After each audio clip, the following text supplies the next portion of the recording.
नमस्कार दोस्तों, मैं हूं यशस मिश्रा और स्वागत करता हूं आप सभी का अपने इस चैनल पर।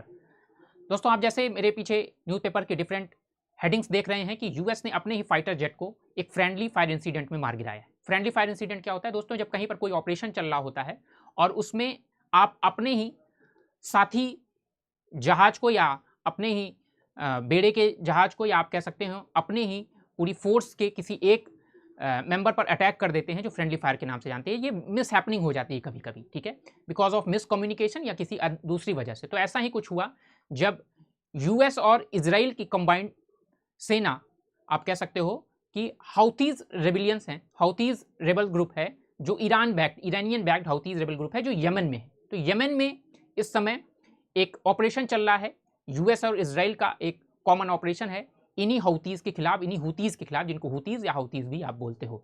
तो इन हुतीज़ के खिलाफ ऑपरेशन चल रहा है। आपको पता है कि जो कुछ समय पहले टर्मोइल लाइक कंडीशन बनी हुई थी पूरी दुनिया में, फिलहाल जो कि अभी भी बनी हुई है, लेकिन काफ़ी इंटेंस सिचुएशन पहुंच गई थी जब हमास के साथ इसराइल वॉर में था। जब वो थोड़ा सा शांत हुआ तो लेबनान के साथ इसराइल वॉर में पहुंच गया। लेबनान के साथ सीज फायर हो जाता है, हमास के साथ अभी सीज फायर का प्लान चल रहा है, फिलहाल पीस लाइक कंडीशन बनी हुई हमास के साथ। फिर उसके बाद सीरिया में आप देखते हो बशर अल असद की सरकार समाप्त हो जाती है। सीरिया में कुछ दिनों तक टर्मोइल लाइक स्थिति, तो इस रीजन में इस तरह की स्थिति बनी हुई है। अब जो आप कह सकते हो आखिरी निशाना बनाया है इसराइल और यूएस ने यमन को। और यमन को क्यों निशाना बनाया है? क्योंकि यमन के कुछ भाग में ये हुतीज रेबल ग्रुप हैं। ये हुतीज रेबल ग्रुप प्रायः रेड सी वाले क्षेत्र में, मैं भी आपको मैप में दिखाऊंगा, रेड सी वाले क्षेत्र में, लाल सागर वाले क्षेत्र में, बाब अल मंदाब जो स्ट्रेट है, वहां से गुजरने वाले जहाजों को, शिप को नुकसान पहुंचाते हैं। और वो कहते हैं कि हम केवल उन शिप्स को, उन जहाजों को नुकसान पहुंचा रहे हैं जो यूएस से या इसराइल से रिलेटेड हैं। और वो ऐसा इसलिए करते हैं, वो बता रहे हैं कि जो पैलेस्टीनियंस पर अत्याचार हो रहे हैं, जो फिलिस्तीनी लोगों पर अत्याचार हो रहे हैं, जो फिलिस्तीनों पर हमले हो रहे हैं, हम फिलिस्तीनियों की लड़ाई को अपनी तरह से लड़ रहे हैं। तो ये उसके पीछे वो कारण देते हैं। लेकिन ऐसा नहीं है कि वो यूएस और इसराइल के ही केवल जहाज़ों को निशाना बनाते हैं, कभी कभी वो दूसरे देशों के निशान, कभी कभी क्या प्रायः वो सभी जहाज़ों को निशाना बनाते हैं, उस क्षेत्र से गुजरने वालों को।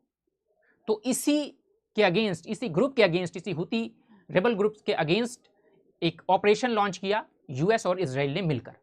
और उस ऑपरेशन के दौरान ये मिसहैपनिंग हुई, ये घटना हुई, ये मिसहैप हुआ, जिसमें यूएस की एक मिसाइल ने अपने ही फाइटर जेट FA-18 को निशाना बनाया। हालांकि पायलट्स उसके सुरक्षित हैं, एक पायलट को माइनर इंजरीज हुई हैं। तो समझते हैं, देखते हैं कि पूरा इशू क्या है। हालांकि हमने आपको शॉर्ट में बता दिया, ये देखते हैं कि क्या लिखा गया इसके बारे में। American fighter jet has been shot down over Red Sea in apparent friendly fire incident. Friendly fire incident वही जिसमें हम अपने ही किसी साथी जहाज को, अपने ही किसी साथ के जहाज को, अपने ही किसी साथ के फाइटर जेट को निशाना बना देते हैं किसी मिसकम्युनिकेशन या किसी मिसहैपनिंग जैसी किसी इस तरह की स्थिति में। तो यही हुआ। Both crew from the US navy F-18 hornet ejected safely. हालांकि जो उसमें क्रू मेंबर्स थे उनको सुरक्षित बाहर निकाल लिया गया, एक को माइनर इंजरीज आई है। ये बताया किसने? ये जानकारी कहां से मिली? यूएस की सेंट्रल कमांड ने स्वयं ये जानकारी दी है, ठीक है, according to central command of United States of America. The incident came after US carried out a series of air strike against a missile storage site and command facility in the Yemeni capital Sana'a। तो Yemen की राजधानी जो सना है, उसकी एक site जहां पर यह माना जा रहा है कि जहां पर मिसाइल स्टोरेज साइट है, जहां पर इन हूती रिबेलियंस ने अपनी मिसाइल को स्टोर करके रखा और वहां से वो लगातार अटैक करते हैं शिप्स पर। और अभी आपने कुछ दिन पहले, 3-4 दिन पहले एक खबर यह भी सुनी होगी कि इन्हीं हूती रिबेलियंस ने, इन्हीं हूती रिबल्स ने अटैक किया तेल अवीव में, इसराइल के तेल अवीव में। तो ये मिसाइल स्टोरेज, यहीं से ये मिसाइल अपनी, इनकी यहीं पर ये मिसाइल स्टोरेज साइट है। तो US central command ended it also hit multiple हुतीज drone.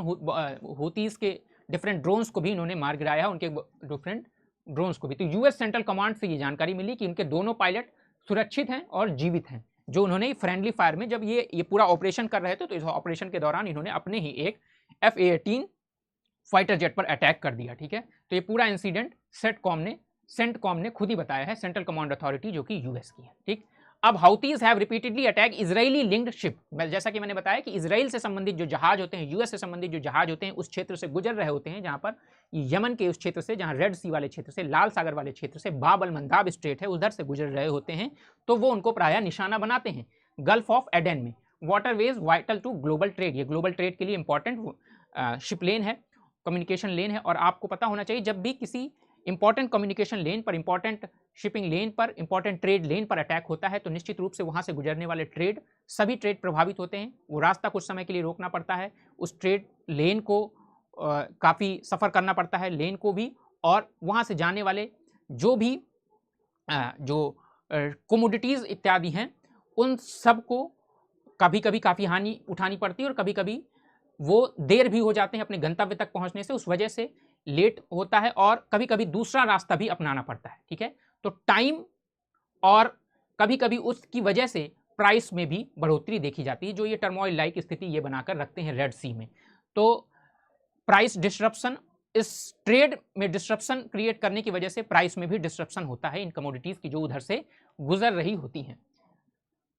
तो ये हौतीज़ हैं जो ईरान बैक्ड रेबल ग्रुप हैं जो नॉर्थ वेस्ट यमन को कंट्रोल करते हैं। ये कह रहे हैं कि हमने इंटरनेशनल शिपिंग को स्टार्ट किया डिस्टर्ब करना गाजा वार के बाद अक्टूबर 2023 में, कि they were acting in solidarity with Palestinian. वो जो फिलिस्तीनी लोग हैं उनको उनके साथ अपना पक्ष दिखाते हुए कि हम उनकी तरफ हैं, फिलिस्तीनियों को रक्षा के लिए या फिलिस्तीनियों को उनके अधिकारों को दिखाने के लिए, उनके साथ अपने आप को खड़ा हुआ दिखाने के लिए ये टारगेट करते हैं। हालांकि इससे पहले भी यूएस, यूके और दूसरे 12 देशों ने मिलकर एक ऑपरेशन चलाया था, ऑपरेशन प्रॉस्पेरिटी गॉर्जियन के थ्रू इन हुतीज़ को टारगेट करने की पहले भी एक बार यूएस, यूके और दूसरी अदर कंट्रीज़ के द्वारा कोशिश की जा चुकी है। तो ये वो लेन है जिसके बारे में मैं बता रहा था, ये यमन क्षेत्र है और ये जो रेड कलर का आप एरिया देख रहे हैं, ये एरिया ये हुती रिबेलियन, ये जो हुती रेबल्स हैं, ये हुती रेबल्स ग्रुप के द्वारा ऑक्युपाई किया गया है यमन में, और ये इस एरिया को कंट्रोल करते हैं। अब इस एरिया को कंट्रोल कर रहे हैं तो ये आप देख रहे हो गल्फ ऑफ एडन है, गल्फ ऑफ एडन को जोड़ रहा है रेड सी और गल्फ ऑफ एडन को जोड़ने वाला जो स्ट्रेट है ये बाब एल मंदाब है। तो ये आपको एग्जाम के लिए भी काफ़ी इंपॉर्टेंट है, अगर आप सिविल सर्विसेज की प्रिपरेशन कर रहे हैं तो बाब एल मंदाब जो स्ट्रेट है ये रेड सी और गल्फ ऑफ एडन को जोड़ता है। तो इधर से गुजरने वाला जो भी शिप है इस रास्ते से जो भी जाता है तो वो इसको यहाँ पर, चूंकि बड़े हिस्से पर इनका कंट्रोल है, बड़े कोस्टल एरियाज पर कंट्रोल है, तो ये ट्रेड को डिस्टर्ब करते हैं और ये कहते हैं कि हम केवल यूएस लिंक्ड जो ट्रेड है, इजरायली लिंक्ड जो ट्रेड है, केवल उसको डिस्टर्ब कर रहे हैं, लेकिन ऐसा नहीं है।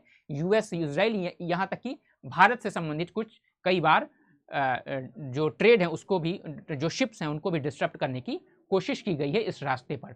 तो इस रास्ते को जब डिस्टर्ब किया जाता है तो कभी कभी ये अफ्रीका का पार्ट देख रहे हैं, तो कभी कभी पूरा अफ्रीका इस रास्ते को अवॉइड करने के लिए पूरा अफ्रीका घूमकर आना पड़ता है या उस रास्ते को छोड़ना पड़ता है, जो टाइम कंज्यूमिंग भी हो जाता है और जो कमोडिटीज़ जिनका उत्पाद चल रहा है या जिनका जो मालवाहक जहाज इधर से सामान लेकर जा रहे हैं उन सामानों की कीमतों में भी वृद्धि देखी जाती है। और बाकी ये जियोपॉलिटिकल सिचुएशन बनती है वो आपके सामने ही है। तो ये वो स्थान है जहाँ पर ये पूरी घटना हुई है। इसी स्थान को टारगेट किया है, इसी स्थान को टारगेट किया यूएस और इजराइल ने मिलकर एक ऑपरेशन चलाया और इसी ऑपरेशन के दौरान ये पूरी घटना घटी जिसमें यूएस की मिसाइल ने अपने ही फाइटर जेट को टारगेट किया। हालांकि इससे यूएस को कोई बड़ा नुकसान नहीं हुआ है, लेकिन यूएस जैसी एक बड़ी इस तरह की यूएस की आर्मी नेवी लगी हुई है यहाँ पर, और इस तरह की घटनाएं अगर यूएस की मिलिट्री फोर्सेस में होती हैं तो समझ सकते हैं कि कितनी इंटेंस सिचुएशन होगी, कितनी इंटेंस सिचुएशन में कभी कभी इस तरह की